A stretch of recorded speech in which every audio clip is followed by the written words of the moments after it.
Hello. Let's try Sproggiwood.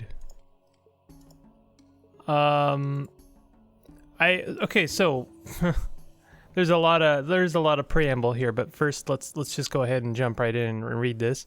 There was once an island called Clog, where clogheads chased sheep through the fog. They laughed on the double and never made trouble until they met Sproggy of Sprog. I love that. Talking sheep. Look over here, a cloghead sheep. Okay, so quick preamble. This is a Freehold Games game. Sproggiwood is a traditional roguelike by Freehold Games, the creators of Caves of Cud, and I think there is a little bit of a story, but I just bought, I bought it for $2. It's like really cheap right now. It's cute as heck, and it's I think it's as far as traditional roguelikes go, it's pretty casual, but let's get into it. My work here is done. Okay, the rest is up to you. Thank you, Racco. By the power you've granted me, I will save my realm, if you say so. Look, the cloghead awakens. Away, away, before it sees you. Alright. Hey, you, with the pitchfork. Yes, you, cloghead. Are you surprised to meet a talking sheep? Why don't you take a closer look? Okay. I will. It's a sheep, and it's talking. I told you. Now follow me. I want to show you something marvelous. Okay, I shall follow you, but first let me be actually prepared for recording and get my numpad ready here, because yes, it does use the numpad. Fantastic. Oh no. Oh no, a yellow jelly. It's going to eat us. We are doomed. It's hopeless, Cloghead. Let us lie down and accept our fates.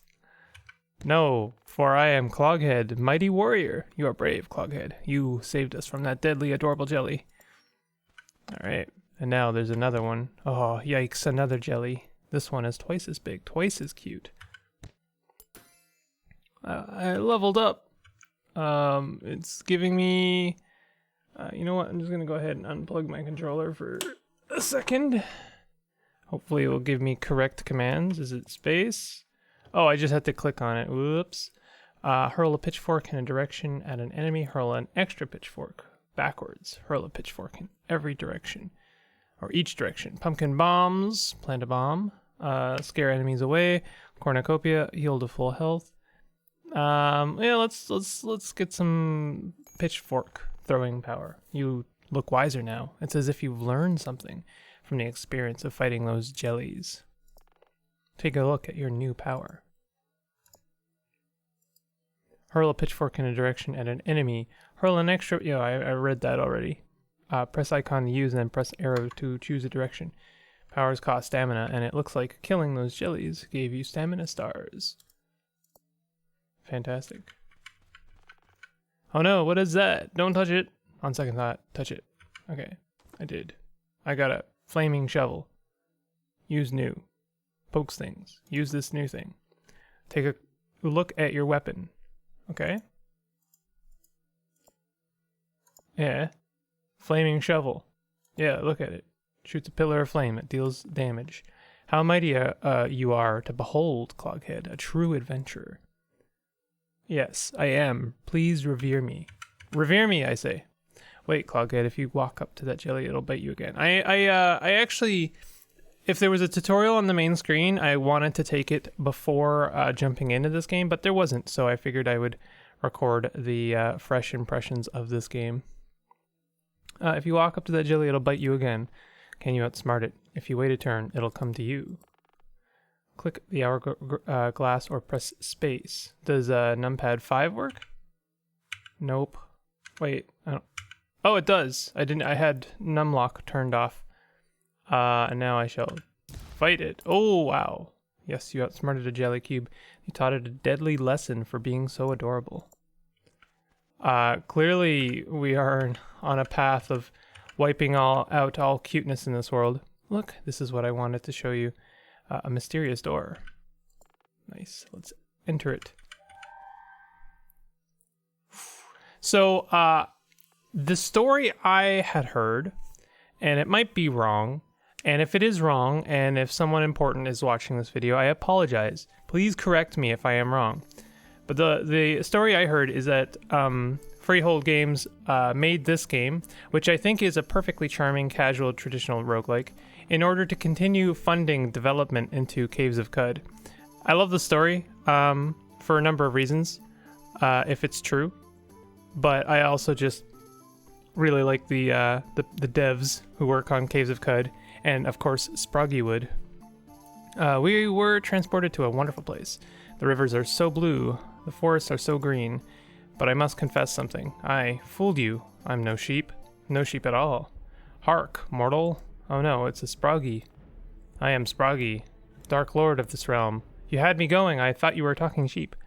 Begin your life anew as my thrall, for I am your master now. You will spend the remainder of your days in my realm, Sprog, toiling as I see fit. Now, let us visit the meager peasant village where you will live. Okay? So you don't succumb to feelings of despair. I built this quaint farm and cottage for you. Lovely, aren't they? Now, my thrall, it is time to test your mettle. It is time to put you to work. Interesting. For your first task, you must quell the uprising of a troublesome jelly lord. His name is Big Ick, and he lives at the bottom of a cave called Icky Colo. Big Ick fancies himself something of a social philosopher. Lately, he's been stirring up dissent among the jellies. The writing in this game is top-notch, as is to be expected from, the writers of Qud. I really actually appreciate the charm of this. Trying to convince them to organize into solid forms. I will not have it. You must go to Icky Colo and put Big Ick in his place. Go there. Go there. So we will do this. We'll play this game a little bit, and we'll have a look, and we'll talk about it. Thus is the terms of let's looking at a game. Yes, I speak words. It is time to do my bidding, Cloghead. Remember what you learned about defending yourself when I wore that ridiculous sheep costume. The Clog, I believe, was the name. I can't remember who it was. There's a game called Neverhood. Anyway, long story. Someone's called Clog. I believe it's your friend in Neverhood who basically explains the story of the world. Now go. Anyway. That's that. Doug Tenaple is a dick. That's all you really need to know. Aha! We shall go forth, and we shall conquer. I cannot attack diagonally. Interesting to know. So obviously, this is this is an attempt to make a much cuddlier, much more friendly, traditional roguelike. And I think that is super valid. I think that, never mind traditional roguelikes in general, I think I would go further. Games in general are skewed far too harshly. They're skewed way too much towards like having the most difficult skill wall imaginable. Are we gonna do pitchfork? Have I already done that? I'm gonna hurl my pitchfork left. Yo, I did it. And I can do it again. I've said it before, hold on, I'm gonna turn this game down just a little bit. If there was a criticism I was gonna have, it would be that there should be some options. Oh, there are options, and I am dumb and ignorant. Hold on. There we go. Now my values are good. I've said it before, recording. I think that there's absolutely room in this world for what I would call, I don't know, casual hardcore games. To go maybe further, deep casual games. I like casual games. I think that there's a lot of casual games that are really worth playing. I knew that guy was going to charge. games like Animal Crossing obviously is a very obvious choice. Ouch. Okay, he wasn't as tough as he looked. It shows you how much damage you're going to do to them. That's actually a really nice feature. I wish more games made use of that. This feels familiar. I remember the nests in CUD. Not that, this game invented, monster spawning nests, but you can definitely imagine, you can see the carryover. I leveled up again. Are we doing pumpkin bombs? Let's do pumpkin bombs. I think that, Vengeful Flames. There should be more deep casual games, because it's just like I don't know, it's one of those niches that I feel are not, it's a path less beaten is all I'll really say. Consider the value of, something like The Sims, which is an immensely popular game. And I think it's an immensely popular game mostly because that market, like, people are really hungry for a game where it's like, hey, I don't need to, take a master's degree in order to play this game correctly. What does that even mean, to play a game correctly? Why do I have to, I don't know. Why do so many games need to be played correctly? And I think that's sort of the crux of difficulty, right? A lot of difficulty in games is basically teaching the player, hey, you're doing it wrong. You're going to be punished now. And pretty much every time you do it this way.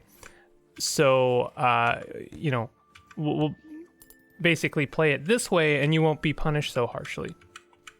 And listen, just before I get a lot of angry comments, there's nothing wrong necessarily with that. That's not what I'm saying. I'm saying that there aren't enough games that basically, a little bit more gentle to the player and say, hey, you did something different and that's okay. It's not about winning. It's about, having fun and feeling comfortable in this world. Identity crisis potion. Scrambles all of your powers. Why would I want this? I'll keep it, I guess. It's now available in the shop. Okay. And listen, before... okay, that's a really good one, I think. Before I give off the wrong impression, I'm not necessarily talking about Sproggiwood. Obviously, this is a game with a win condition and with a Ooh, I did not expect a line of fire there. And a lose condition, obviously. And that's that. It's very much I lose everything, and in true traditional roguelike manner, I am now kind of back to square one.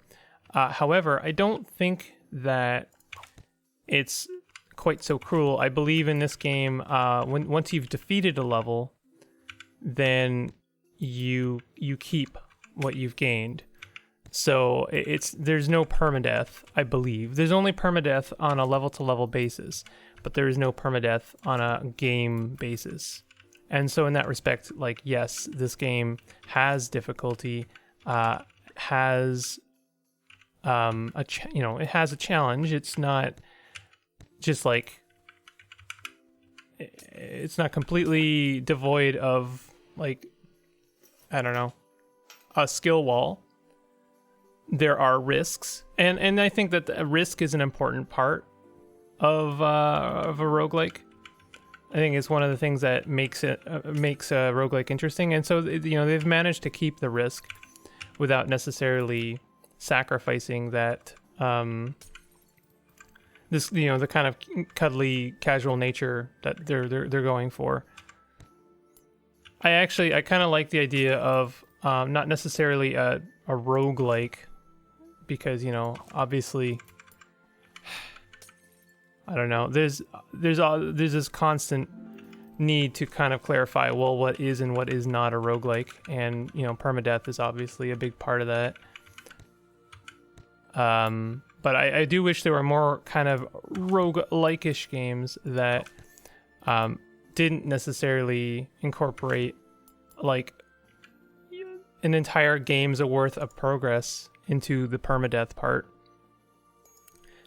And I understand. Ooh, okay, 5 HP. Heal 2 to 3 HP whenever you break a pot. Okay, that sounds pretty good. I understand that the obvious solution that a lot of people would immediately come to, maybe, I don't know, is, well, what about meta progression? You've talked about how much you hate meta progression. Meta progression is not what I'm talking about at all. Meta progression incorporates the entire, basically your entire game's worth of progress into this weird kind of difficulty curve where basically you have to grind, you know, the game in order to make your character stronger in future runs, and therefore make the game easier. And I don't agree with that, and that's not really what I'm talking about. I guess I'm talking about like not necessarily a save and load feature, but like you know, something similar to this, where it's like, well, there is a level structure here. And it's not like when you die, you lose absolutely everything. You're not going to lose an hour. Maybe you'll lose like 10 minutes. So, you know, watch your step. But also, you know, we're not gonna punish you to the extent that you have to start from scratch. I hope I'm explaining myself well here. I'm trying. But, you know, roguelikes as of late have evolved in a lot of different ways, in a lot of different directions. And it's really kind of challenging in a lot of different ways. Like, you know, the reason people are so kind of obsessed with, well, was this a roguelike? Is that a roguelike? Is because now the genre, if you can even call it that anymore, has expanded so much that it's incorporated like every other genre. That was a good one right there. I liked that.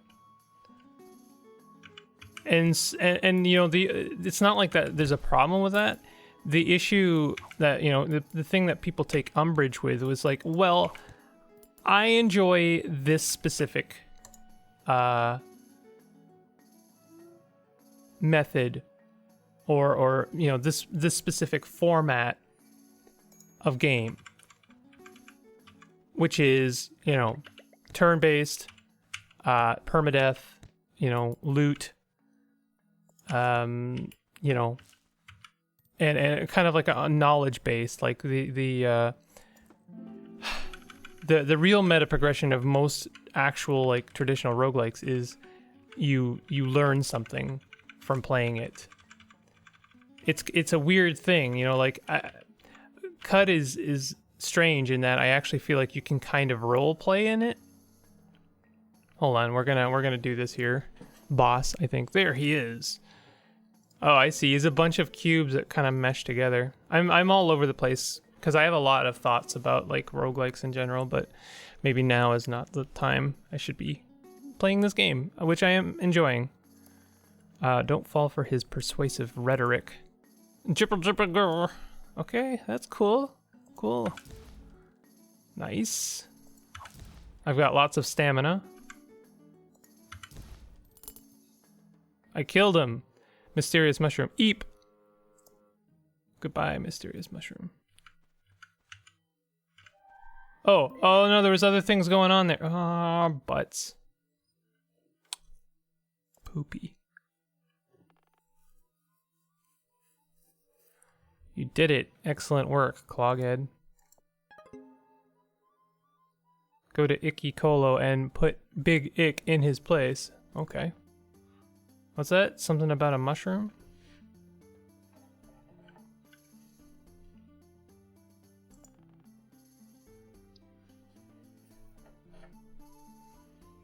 Silence. We will get to that in a moment. First, let us examine the spoils you recovered from Big Ick's lair. I think after this I will call this. I really just kind of wanted to showcase this game and kind of open the door to, hey, there are room for kind of less punishing roguelikes. And I really, actually, I highly recommend Sproggiwood if you're looking for something like a coffee break roguelike. It's fun, it's charming, it's got all of the features that you know, maybe come to expect and enjoy from most traditional roguelikes. But anyway, I digress. Let's get into the meat and potatoes of this game a little bit before I just sign off on it. Forge, warrior or archer? I would go for archer. Yes, Cloghead. Your simple, dull civilization is expanding. Now you can send archers on adventures. And each time you beat an old dungeon with a new class, you'll loot 1,000 more coins. Now tell me about this mushroom.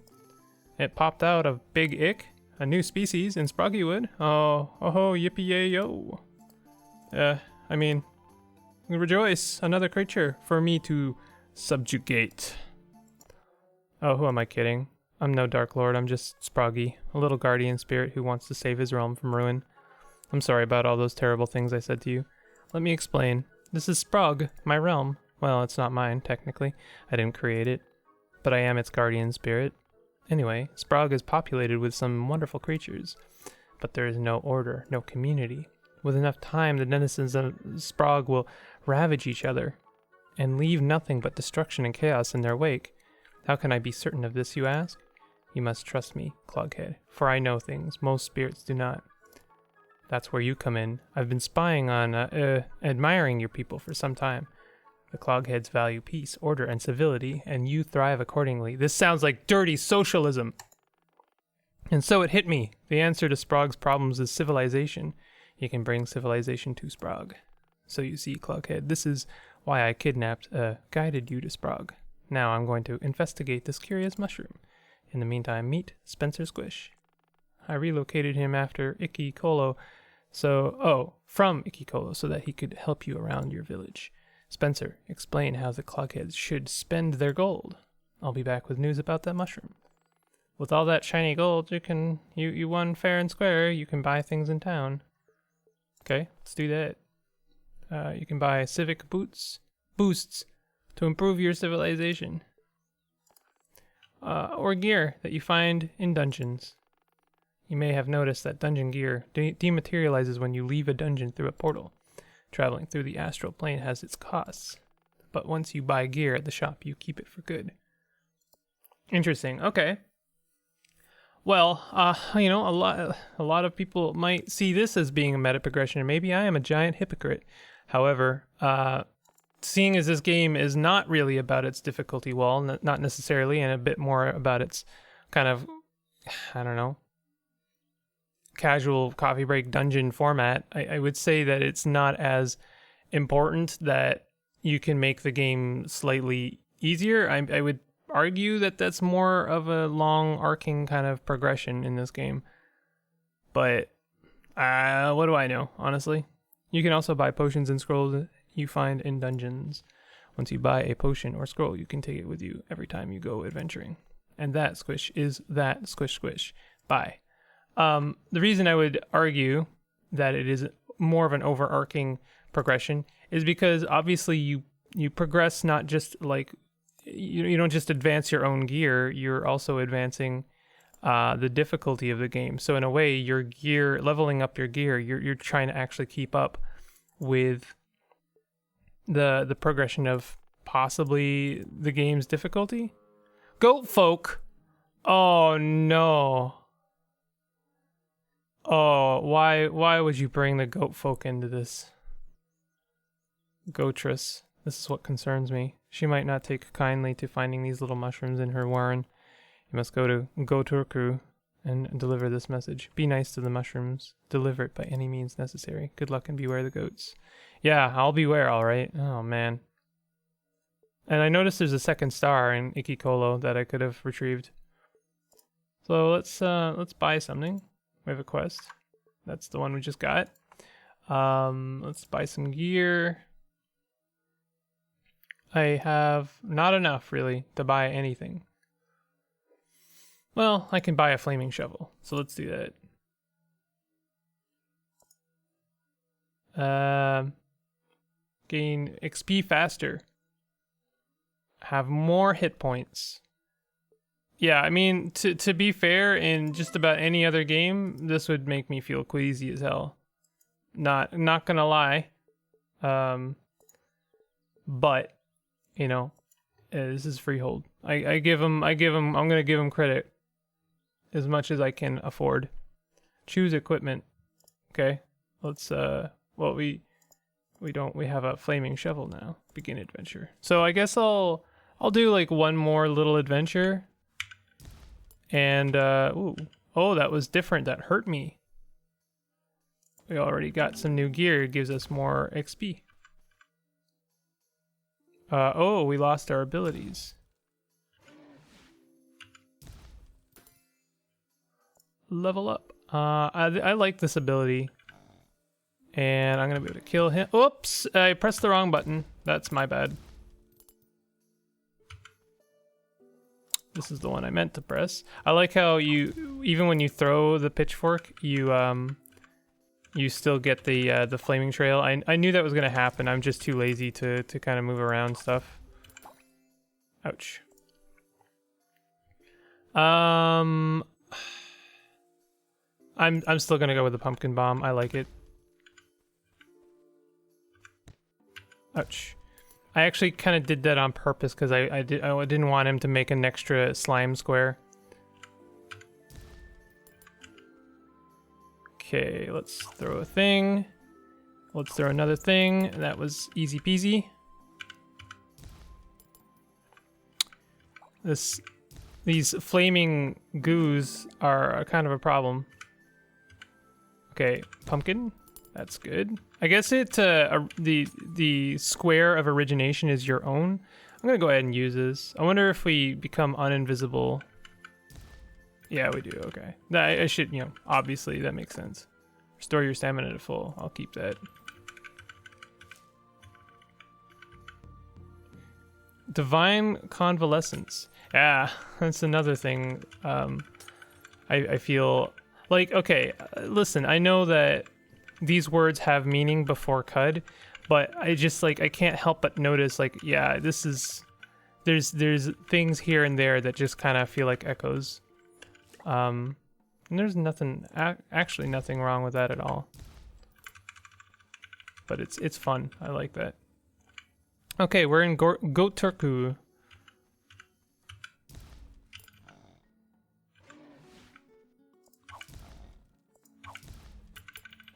Couldn't actually see him there, but that's not gonna stop me. Level up. Pumpkin bomb. I don't really see myself planting an extra bomb, so let's do the scarecrow. Let's try the scarecrow. Go outside of our comfort zone a little bit. Oh, oh, okay. Interesting. Oh. You don't have enough stamina. Oh.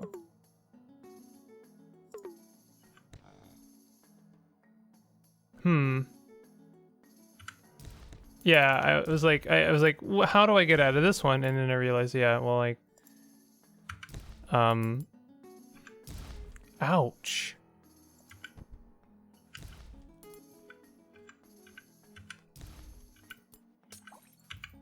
I assume, yeah, that's gonna give us some health. I guess there's no need. Oh, no, I need the mouse.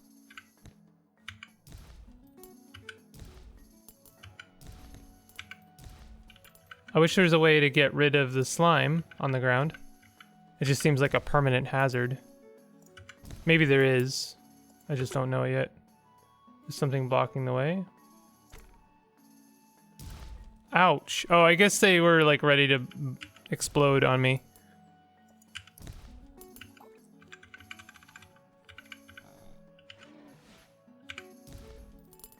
I'm sure there's a lot of people who will find what I just said very amusing.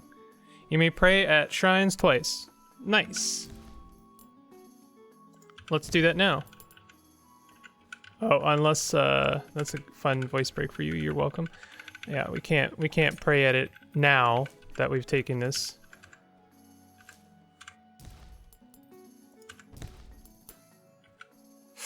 That's gonna hurt me, isn't it? Yep. Ouch. Okay, no. Transform all enemies into vases. You know what? Let's go ahead and use that now.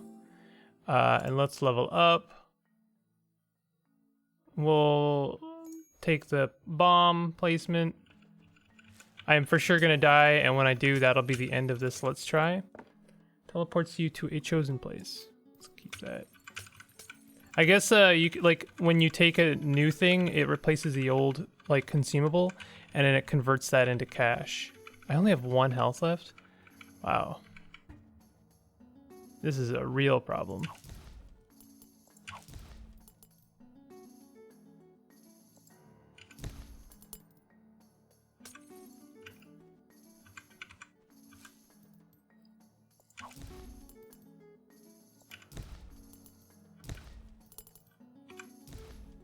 Yeah, like that slime is there now forever. And I cannot, now I can't go there either. That's really bad. Oh, I can use Scroll of Teleportation.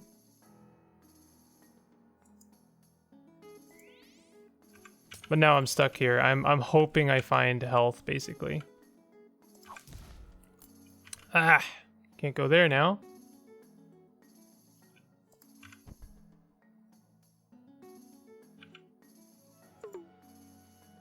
Okay, let's, do I have my thing as stamina? No, it's gone, huh?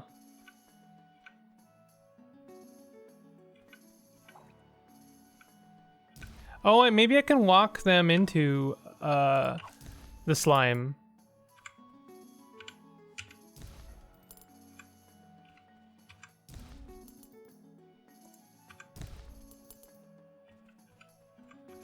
That actually worked there. Okay, cool. There's actually quite a bit of tactics here. Shoot a frost barb that deals 1 to 2 damage. Freezes enemies for 1 turn. Works once per enemy. I kind of like the fire blast. I think that's very good. Ooh.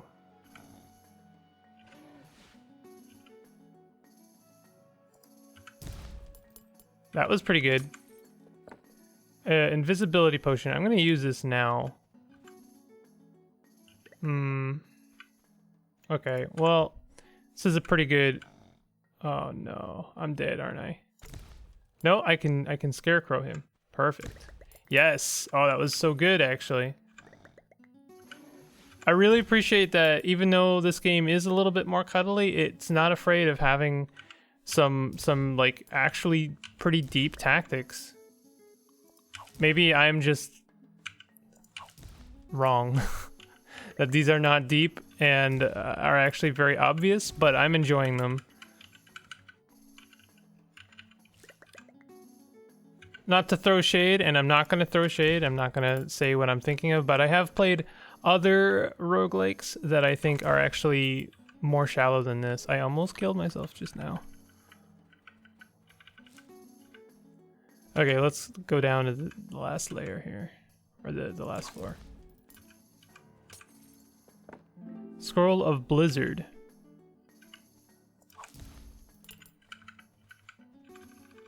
Oh no, that's it. I don't think there's anything I can do now. I have 1 health, and there's not really anything I can do. Yeah. Yeah. Okay. Well, that's gonna do it for Sproggiwood. In a way, I'm kind of happy I left it on a sad note of like, you know, I died, because it means this game is not devoid of challenge. Maybe I'm just like, I was playing it really fast and loose there, but that's totally fine. But anyway, this has been a Let's Try Sproggiwood, and I think this game is actually really cool. And I'm actually looking forward to playing more of it. I don't think I'll be doing a series on it. I have some other games I would perhaps like to do series on, but I hope you guys check it out and maybe pick it up while it's on sale, which I think it still will be when this video drops, but you know, and I mean, of course, on Steam, just to clarify. But yeah, if you like this, go ahead and give it a like and subscribe if you're not subscribed, and I'll see you guys next time. Take it easy.